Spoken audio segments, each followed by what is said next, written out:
B1 is very important in converting your thyroid 4 hormone to thyroid 3, which goes to your body, your cell, and does its work. Synthroid is a T4 drug. We assume that when we take Synthroid for hypothyroidism, that it converts from T4 to T3 with this enzyme. This enzyme, though, needs B1 to help convert it. So what happens if you're low in B1? You don't get good conversion. So I'm taking this medicine, it's not getting converted to T3. T3 is not going to the cell, so it's not doing what it's supposed to do. So you're suboptimal in your care with that patient. Why not give the patient a T3 drug like Armour Thyroid? Well, that's a bio-identical type of product. It's a pig, thyroid, mashed down, put in pellet form, and then we give it to patients. But it's very infrequently used except in the functional medicine world. AP Thyroid, Armour Thyroid, same thing. The number one prescribed drug in the entire world right now is Synthroid. Why do we have so much hypothyroidism? Again, cause and effect. And in my world, it goes back to leaky gut syndrome. I'm kind of diverging here, so I'm down a rabbit trail. No, so back to my labs. So we do the 4-pronged thyroid panel. And then the last thing is we talk about your hormones, specifically your testosterone and your estrogen. What about progesterone? Remember, progesterone is only necessary to maintain an early pregnancy life, okay? So after ovulation occurs, you either get pregnant or you don't, okay? The progesterone goes up either way after ovulation. If you're pregnant, it stays elevated and maintains the pregnancy until the placenta takes over at about 8 weeks. If you did not get pregnant, then the progesterone level falls, and that causes a period. Now think about this. If you replace progesterone, I had a patient today that she has classic estrogen problems. She has vaginal dryness, pain with intercourse, and her provider, who's a hormone specialist, took her off estrogen. She was on testosterone. She kept her on testosterone, but she added progesterone, and her symptoms got worse. Why? Well, because progesterone does not improve the vaginal moisture. In fact, think about this. I keep bumping this. If you think about this, so a woman is happy about having sex. She's well lubricated vaginally at ovulation. After ovulation, estrogen falls, progesterone goes up. Biologically, she doesn't need to make a baby. So she's not interested. She has vaginal discomfort because of the progesterone effect. So progesterone is not necessary for hormone replacement therapy, except if you have a uterus. Why is that? Because if I give you estrogen and without progesterone, you increase your risk for uterine cancer. Now, I just said earlier that hormones don't cause cancer. Specifically, I was talking about the breast. If I give you unopposed estrogen, you increase your risk for uterine cancer. Unopposed means there's no progesterone. So if I give testosterone and estrogen in pellet form, I add oral progesterone at nighttime to counteract the effect of the estrogen on the uterus. So back to my labs. Most of the patients that come through here are going to be low in testosterone. Now, interesting about testosterone and the range, okay? So again, this is an example of not listening to the patient. Patient comes in, I have no sex drive anymore. And so I check, if I'm one of the doctors that does check hormones, I check a testosterone, and your value comes back 14, okay? And he says, well, you're a little bit low, but you're fine, and oftentimes doesn't treat you. But let's go up a little bit. Let's say you're 30. So then you're falling within the range of normal. This is total testosterone. And he says to you, well, your testosterone's fine. Maybe you're depressed. So let's put you on an antidepressant, which makes sex drive fall even further. So why did he do that? What does the reference range mean? In the estrogen world, we have millions and millions of input data to determine where your estrogen should be because of all of infertility issues. We know that estrogen should be here in the first half of your cycle, It should be here when you ovulate. It should be here in the second half of your cycle. So millions of input data. But because we have thought that testosterone is a man's hormone, there's not millions and millions of data points for testosterone. And there's never been studies identifying that testosterone decreases at a faster linear rate than estrogen does as you age. So if you look at estrogen over time, as women age, it goes down like this. Testosterone goes down like this. So you're 45 years old, I'll go back to 35, decreased sex drive, your doctor says you're fine. But doctor, I just said I have a decreased sex drive. I love my husband. There's nothing stressful in my marriage. And he says, maybe you're depressed. That's why your sex drive goes down, instead of talking to you about testosterone.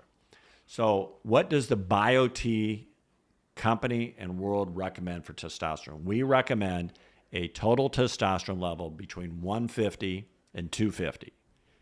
Now, to kind of put things in perspective, when I do men's hormone pellets, because I also do men's hormone pellets, we recommend that a man be at a level of 1,100 to 1,200. So again, a woman's 150 to 250. So, ma'am, you don't need to worry about growing a penis, okay? Your husband over here is 1,100. He has a penis. You're at 150 to 250. You're not going to have problems.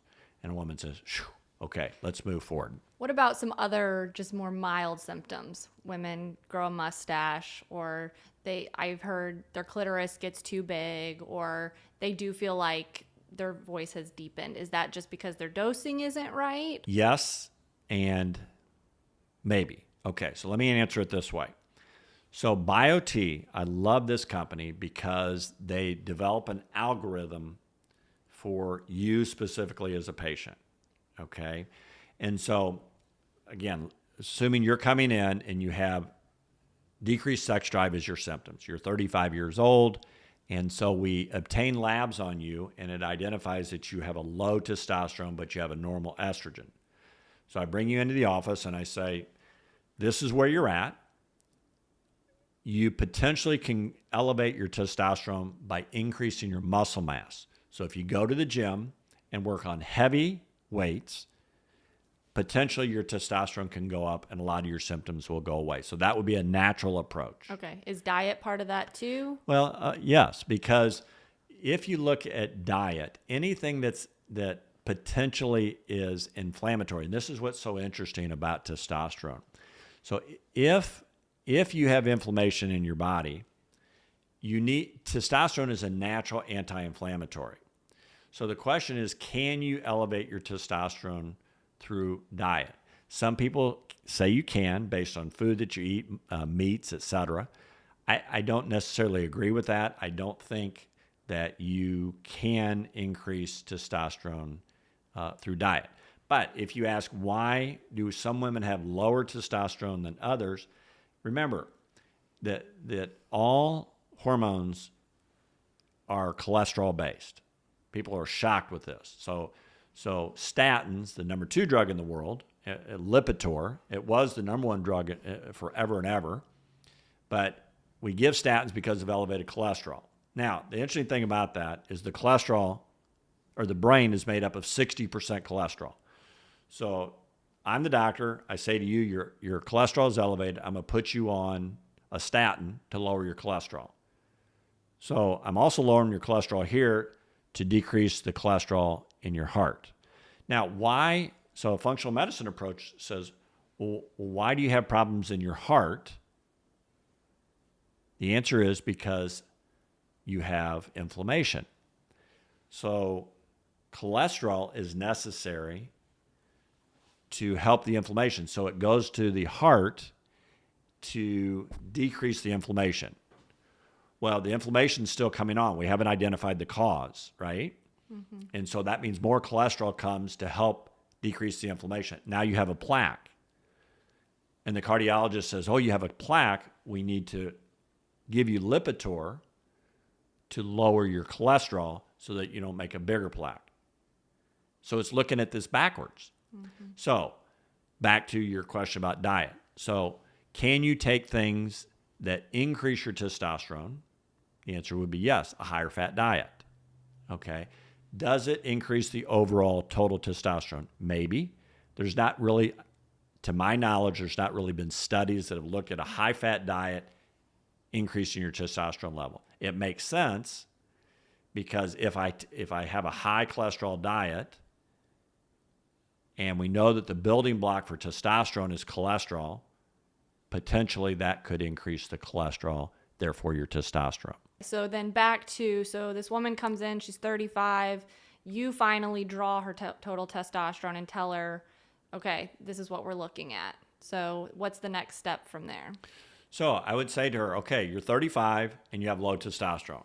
And she would say, well, does that mean I'm in menopause? Okay.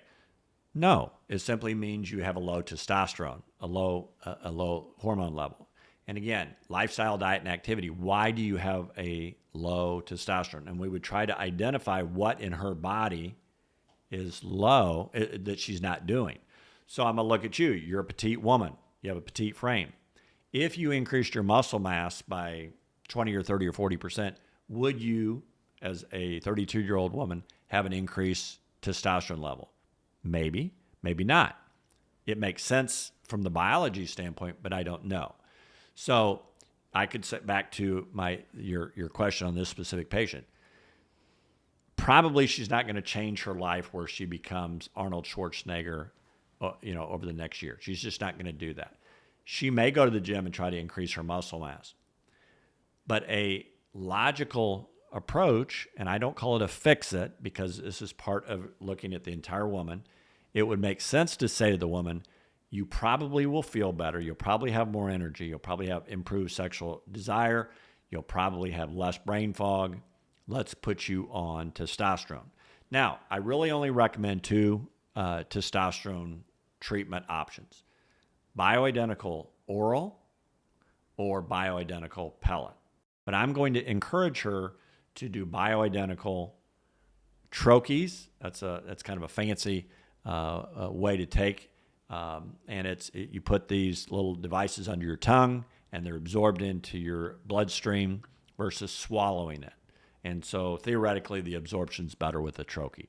So I would talk to her about a bioidentical troche, or I would say, let's consider bioidentical pellets. Now, the pellets I love because of the steady state approach.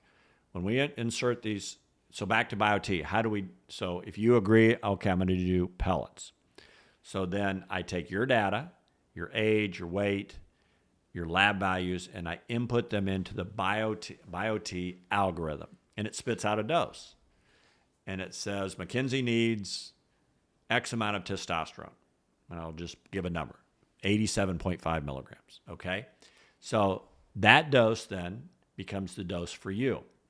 And so I bring you in the office, I have you sign a consent form giving me permission, and then I make a little stab incision, usually back on your buttocks. It's about this big, and I insert this tiny little pellet underneath your skin. In that pellet is enough testosterone to last you for 90 days. The science of this company is amazing.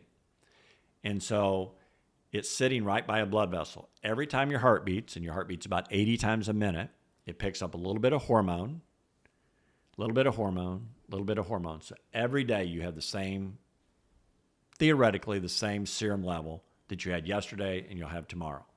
And then at the 90-day mark, the pellet kind of runs out of juice, and then you come in and get pellets. And then we go to the other side. And we can continue this as long as you feel comfortable moving forward.